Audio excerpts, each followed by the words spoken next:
Hi, my name is Elizabeth Murtough. I'm a current MLIS student enrolled at University College Dublin in Ireland, and I'm also a writer and an independent publisher of an environmentalist literary magazine funded by the Irish Arts Council called Channel. Today I'll be sharing a bit about the Espresso Book Machine and its capacity to facilitate self and community publishing in public libraries, which I believe can also facilitate the development of creative communities and enable the public library to become a true archive of its locality. As keystone community institutions, libraries have a distinct role in promoting civic engagement, enabling individuals to contribute to public life and develop their communities. Both Rachel Scott and Christine Nicholson framed this engagement within the areas of community creativity and collaboration, with Nicholson highlighting 5 primary areas of activity: participation, making and creating, learning, new outreach, and partnerships. Nicholson notes these activities as a shift in the role of the public library from being a content provider that encourages consumption to a content producer that fosters creation. This is further evident in the development of libraries as makerspaces, a fold-out of maker culture, which is a DIY and grassroots-focused movement that first appeared on the public scene in the early 2000s. Maker culture encourages experimentation and innovation, aiming to empower the maker to take control over their own creativity. Makerspaces in libraries, also known as hackerspaces, have increased library use by teens and increased intergenerational socialization and collaboration.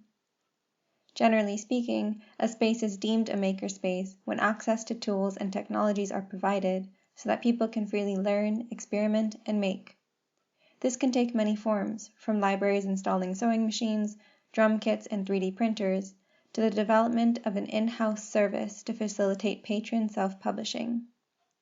The latter extends intuitively from the library's position as a nurturer of community creativity, with many public libraries already hosting community creative writing workshops and participating in events like National Novel Writing Month. While much of the literature regarding library publishing is focused on scholarly and national publishing, there is evidence also of a rich history of publishing at the public library level.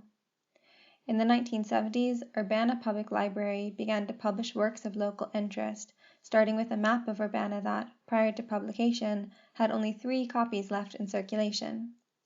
The then executive director of UPL said the publishing program existed primarily to make material like this of local or niche interest available to the public, and that, while these publications had huge value to the local communities, it was unlikely any of these books would have been picked up by a traditional publisher. Beyond Urbana, there were publishing programs within the New York Public Library, Baltimore County Library, and the Free Library of Philadelphia as early as 1988, each echoing this goal of making materials more accessible and increasing local participation with library resources. While public library publishing and print-on-demand services remain fairly niche topics within the library publishing literature, there has been a clear trend toward the proliferation of public library publishing in the last decade. Walt Crawford's 2012 book, The Librarian's Guide to Micro-Publishing, offers a comprehensive guide for librarians and patrons looking at self-publishing in the public library. It was followed in 2013 by Alison Brown's Library Publishing Toolkit, which offers tools and tips for both public and academic library publishing.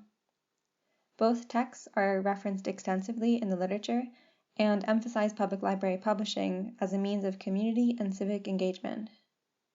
Brown's book begins with a foreword from Walt Crawford entitled Makerspaces for the Mind, which ties library publishing directly to the maker movement, a point expanded upon by Jennifer Korber in her article The Makings of Makerspaces Part 2, Express Yourself. Korber focuses here on the use of the Espresso Book Machine, a technology emerging in 2003 as the brainchild of publisher and editor Jason Epstein. The Espresso Book Machine, or EBM, is essentially a high-capacity printer, so called because it is capable of printing a high-quality paperback book in less than 5 minutes, about the time it takes to make and enjoy an espresso. The EBM can print a vast catalog of books on demand through its ExpressNet database, but there is evidence that printing through the ExpressNet database only accounts for 10% of usage at public libraries. According to David Rapp, and echoed by others, Roughly 90% of its use is by patrons looking to self-publish.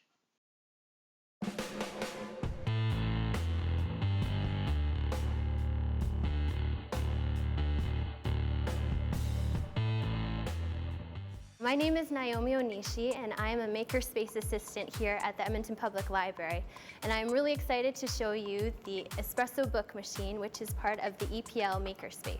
What's great about the Espresso Book Machine is that it's an all-in-one book publisher, which can produce a paperback book in a matter of minutes. One of the best things is that it's really easy to use. All you need to do is put your digital files into the computer. You can even bring your own PDF files from home. Once everything is loaded, the machine will do the rest, like print and align the pages, apply glue to the spine, clamp the cover, and even trim the book. You'll definitely want to check out the Espresso Book Machine if you've ever wanted to self-publish a book. The possibilities are endless of what you could create. Visit us here at the EPL Makerspace and we'll help you get started. What will you make? Now, we're going to take a look at an example institution using the Espresso Book Machine to both facilitate patron self-publishing and to run an in-house press, Midcontinent Public Library, which has been publishing titles through the Story Centre and its imprint, Neath Press, since 2014.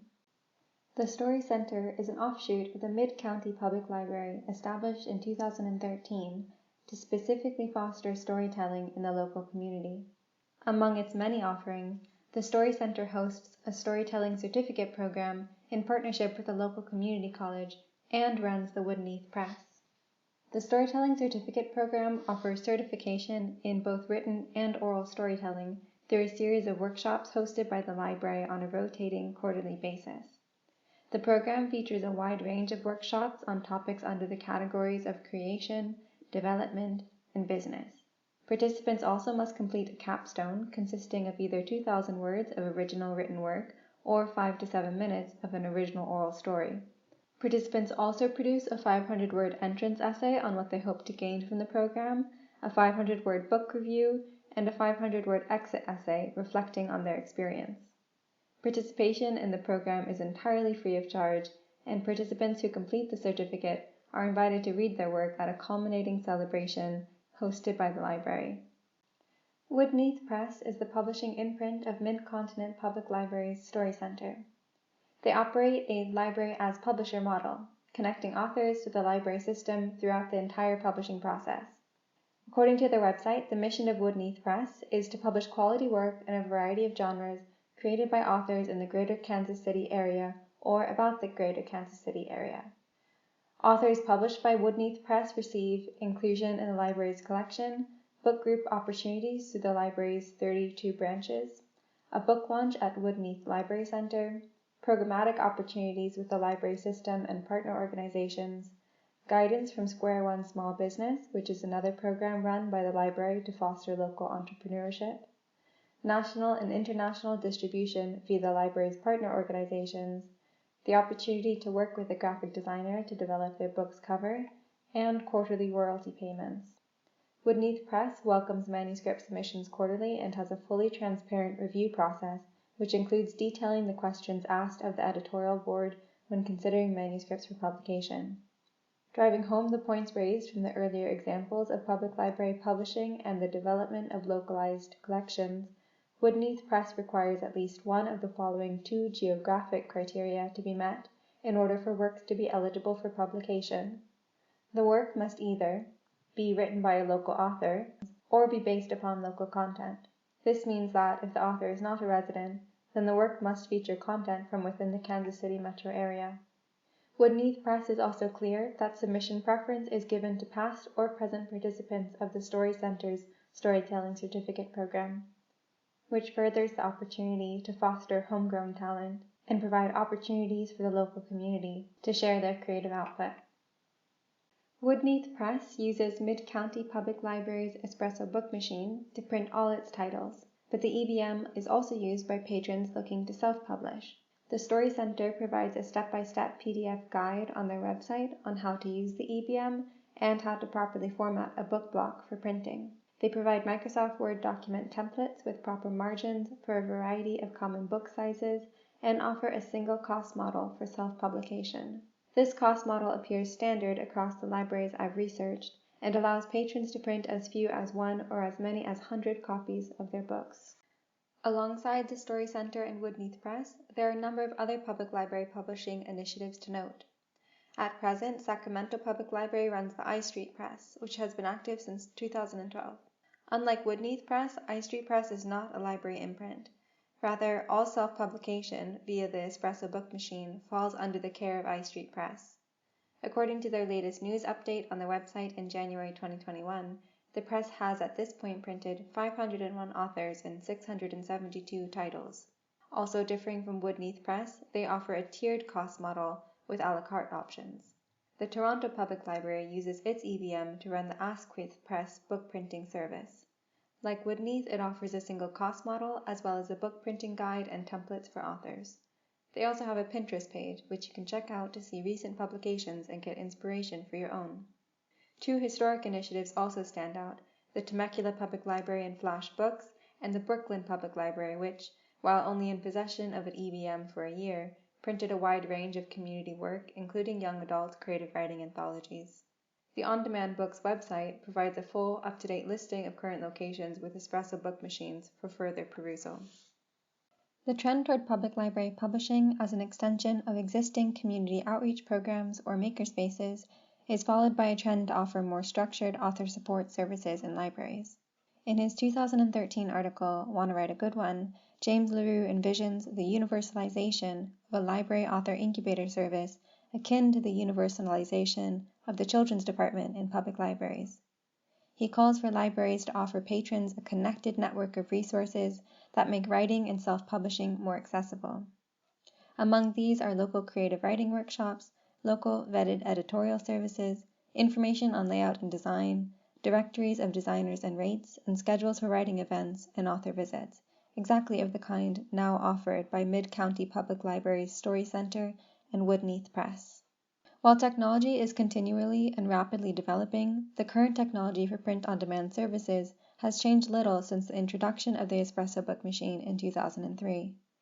The price has fallen from between $125,000 to $150,000 in 2012 to $85,000 at present, with flexible lease options available, but the machine may still be out of reach for many smaller institutions. It remains, however, the most popular option for institutions looking to facilitate in-house printing. Further study into emerging or as yet unresearched print-on-demand services would be useful.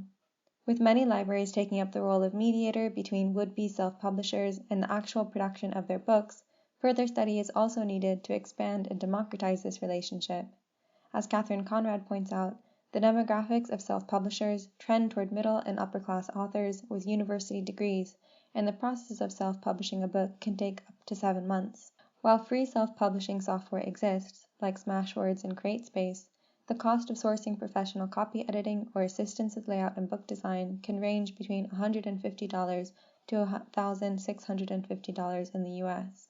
What this makes clear is that even with in-house services to facilitate patron publishing, self-publishing may still be a platform primarily available to those with more time, more money, and independent resources.